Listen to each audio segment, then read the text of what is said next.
Assalamualaikum, salam sejahtera. Okay, hari ini kita akan belajar bagaimana kita nak menyelesaikan soalan melibatkan transformasi.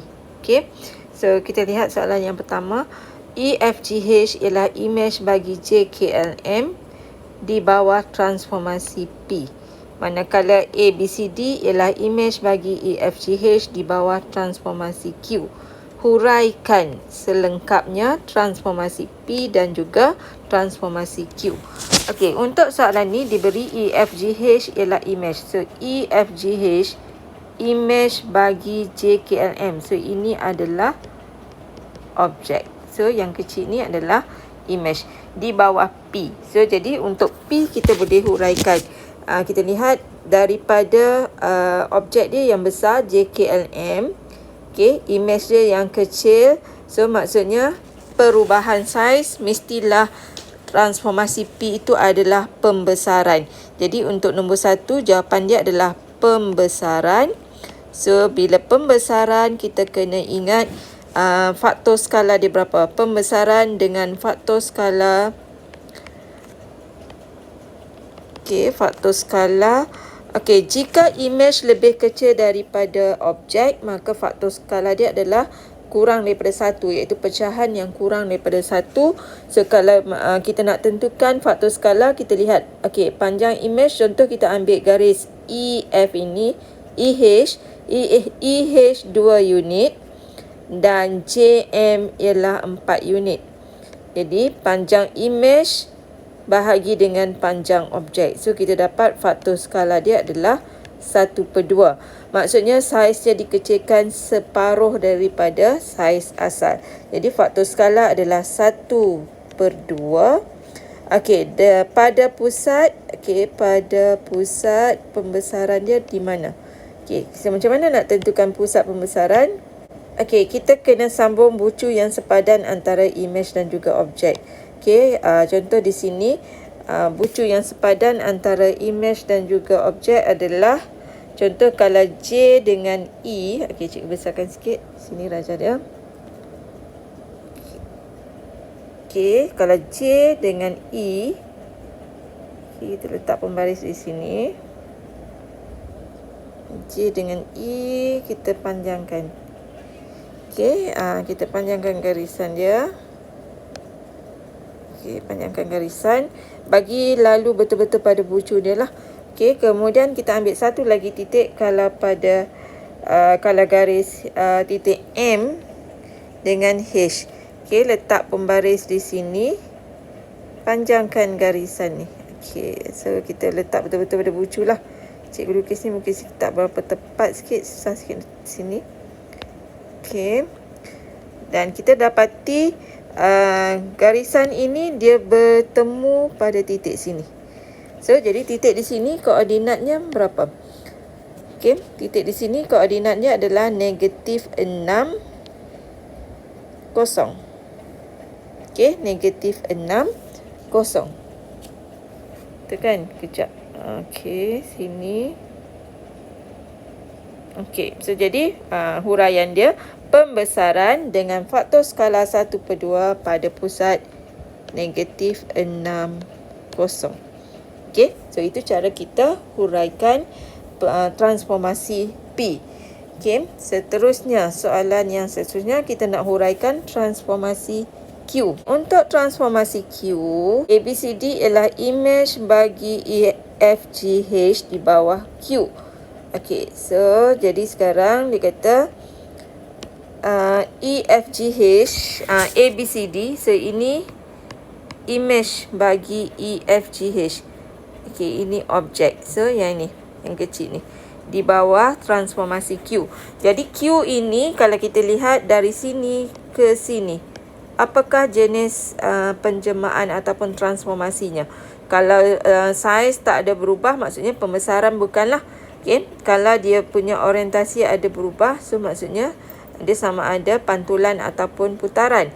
Jadi kalau di sini kita lihat imej dia tidak terbalik, tetapi imejnya adalah macam diputarkan. Okay. So kita lihat putaran dia ada sama ada 90 darjah, 180 darjah ataupun 270. Kalau 90 darjah dengan 270, dia sama, kalau misalnya 90 darjah mengikut arah jam, dia sama dengan 270 lawan arah jam. Okey, so jadi dia sama je untuk cari 90 dan 270, cuma arah yang berbeza. Okey, untuk 180, kita lihat sisi yang sepadan.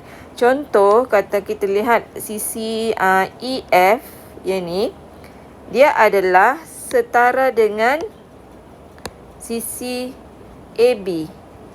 Okey, kalau objek dia mendatar, image pun mendatar, maksudnya putaran dia adalah 180 darjah. Okey, so jadi kita dah tahu. Jadi kalau putaran 180 darjah, kita tak perlu nyatakan dia punya arah. Okey, sebab arah ikut jam atau lawan arah jam dia sama saja untuk putaran 180. Jadi kita cuma tulis putaran 180 darjah pada pusat mana. Okey, sekarang kita nak tentukan pusat putaran. Okey, pusat putaran kita sambungkan bucu yang sepadan. Contoh bucu F dengan B. Okey, F dengan B kita sambungkan. Okey, sambungkan dengan pembaris. Okey, kemudian bucu yang sama lagi adalah kita pilih mana-mana lah. Kita ada banyak bucu, pilih dua, cukuplah dua pasangan. Kalau G, kita boleh sambung bucu sepadannya adalah C. Okey, so di situ kalau G dengan C, so kita sambungkan. Okey, G dengan C. Awak letak betul-betul pada ni lah. Okey, cikgu boleh tulis tanya pada sikit. So, jawapannya dia akan bersilang di sini, persilangannya. Kalau kita letak betul-betul lah pada bucunya. Okey, kemudian inilah dipanggil pusat putaran. Jadi, berapakah koordinat pusat putaran ni? So, di sini dengan sini.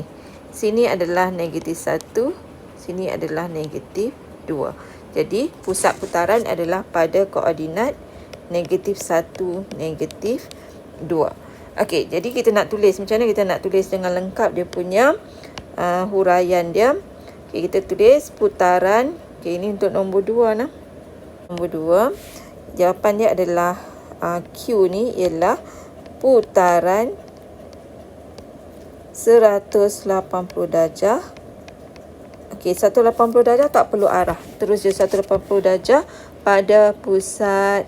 Okey, -1, -2. Okey, satu markah perkataan putaran sudut dengan pada pusat ni. Okey, so itu contoh penyelesaian soalan melibatkan pembesaran dan juga putaran. Okey, so selesai soalan A, kita teruskan dengan soalan B. Soalan B, okey, berkaitan dengan luas di bawah pembesaran lah. Okey, so kita lihat soalan B di sini. Diberi bahawa luas kawasan berlorek ialah 60. Hitung luas JKLM. Luas kawasan berlorek ialah 60. Kawasan berlorek yang ini 60 cm persegi. Kita nak cari luas yang ini. Luas image objek yang besar ni. Luas yang besar ni. Okey, cik. Kita nak cari luas semua ni lah. Ini 60. Jadi guna konsep luas image. Luas image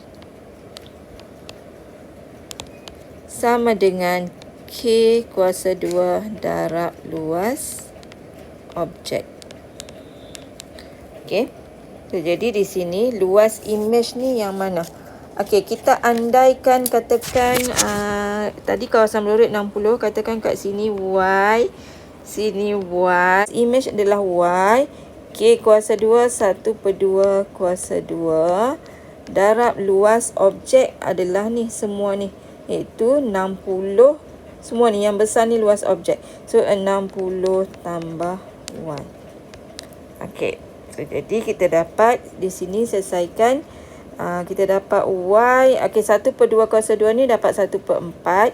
So kita akan dapat Y sama dengan 60 tambah Y per 4. Okey, 1/4 kan.